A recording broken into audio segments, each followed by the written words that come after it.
여정은 캐나다의 하느님 말씀 국제종교교육센터에서 기획한 가톨릭 신앙 연구 안내 프로그램 가운데 첫 번째로 나온 평신도를 위한 성서공부 교재이며, 본 영상물은 한국 가톨릭 생활 성서사에서 출간된 성서의 길을 따른 여정을 요약하였습니다. 이 교재는 교회에서 보편적으로 받아들여지는 연구 결과에 바탕을 둔 표준적인 이론들과 주석을 채택하였습니다.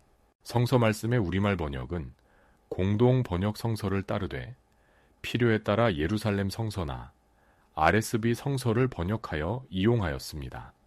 셋째 마당, 창조의 붕괴, 창세기 6장 5절에서 8장 22절, 목표, 성서 저자를 통해 자비로우신 하느님께서 어떻게 하여 우주적인 재앙을 일으킬 수 있었는가 하는 어려운 문제의 해결을 살펴본다.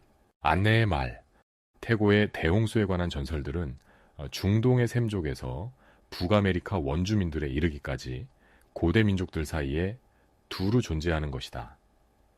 가끔은 신화로 일관되고 세부적인 면에서 서로 대단히 다르기는 하지만 이 전설들은 아주 옛날에 어떤 대이변이 일어났었음을 입증해주고 있는 것 같다. 그러나 영감받은 저자는 결코 그런 단순한 역사적 목적에서 이 전설을 끌어들인 것이 아니다. 오히려 그는 대다수의 사람들이 모두 대홍수를 믿고 있는 사실에 직면하여 심각한 사목적 문제를 만나게 된다. 그는 하느님께서 죄인들을 멸하지 않으신다고 꾸준히 주장해왔고, 그리고 진실로 그렇게 믿고 있었다. 인간 쪽에서 가혹하고 욕설적인 행동을 드러낼 때라도 하느님은 한결같이 사랑과 자비로 충만해 계신다. 여기에서 성서 저자가 처하게 되는 곤경은 자비로우신 하느님께서 도대체 어떻게 그런 우주적인 재난을 일으키실 수 있는지, 과연 앞으로도 다시 그런 일을 일으키실 것인지를 설명하는 것이었다.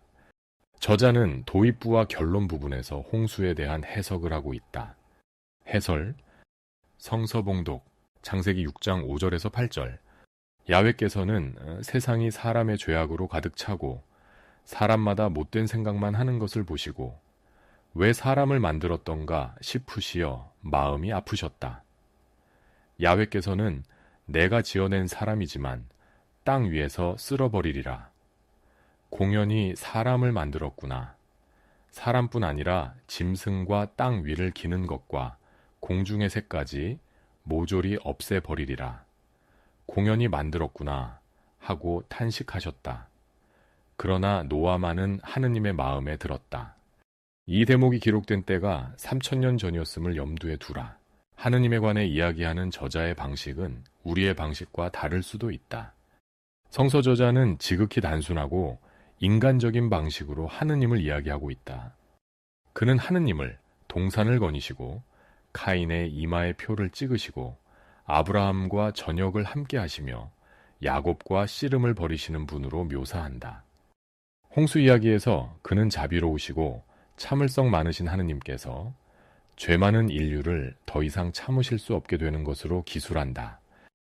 이제는 죄가 보편적인 사실이 되어버렸다.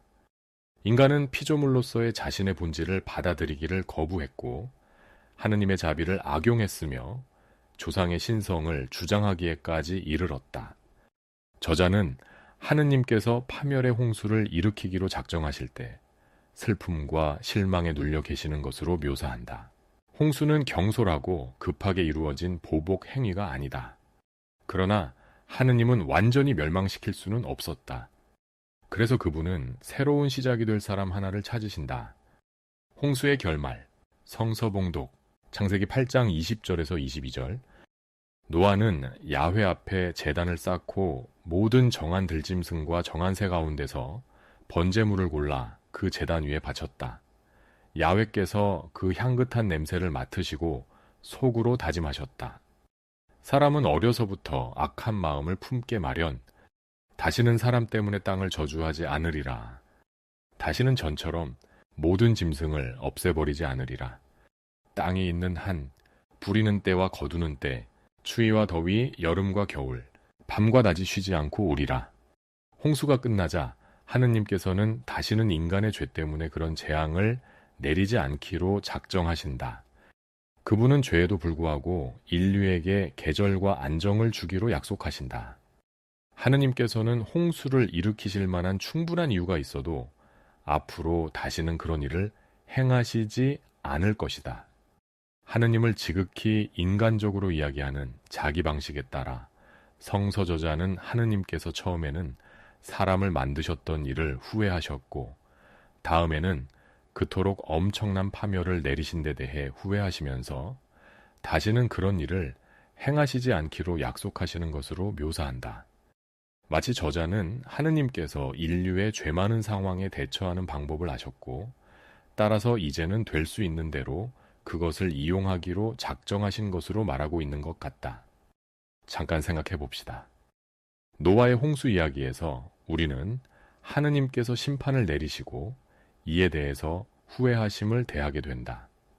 창조 설화에서의 하느님은 완전 무결하게 우주 만물을 창조하신 전능하신 하느님이셨다.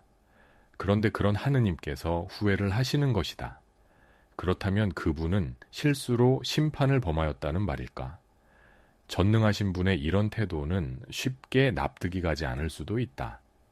그러나 성서 본문을 보면 완고한 인간이 바로 하느님으로 하여금 심판을 내리지 않으면 안 되게까지 만든 것임을 알 수 있다. 더더욱 우리가 이해하지 못할 일은 죄를 지은 인간이 하느님 앞에 나아가 통회하는 것이 아니라 도리어 하느님께서 다시는 홍수를 내리시지 않겠다고 결심할 정도로 뉘우치신다는 것이다. 이처럼 하느님께서 인간에 대한 끊을 수 없는 연민과 자비로 가득 찬 분이시라는 사실은 심판을 통해서도 변함없이 드러난다. 이 세계가 죄악에도 불구하고 오늘까지 보존되는 것도 하느님의 이 자비 덕분이다.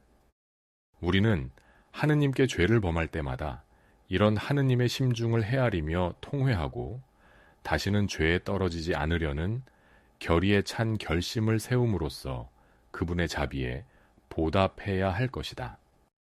또한 노아의 방주와 그의 식구들은 바로 오늘날 하느님의 백성들인 우리들이다. 이를 명확히 깨닫는다면 인류 구원을 위해 선택받은 하느님 계획의 도구로서 사명의식을 갖게 될 것이다. 다음 영상물에서 계속 이어집니다. 구독 신청으로 함께 해주세요.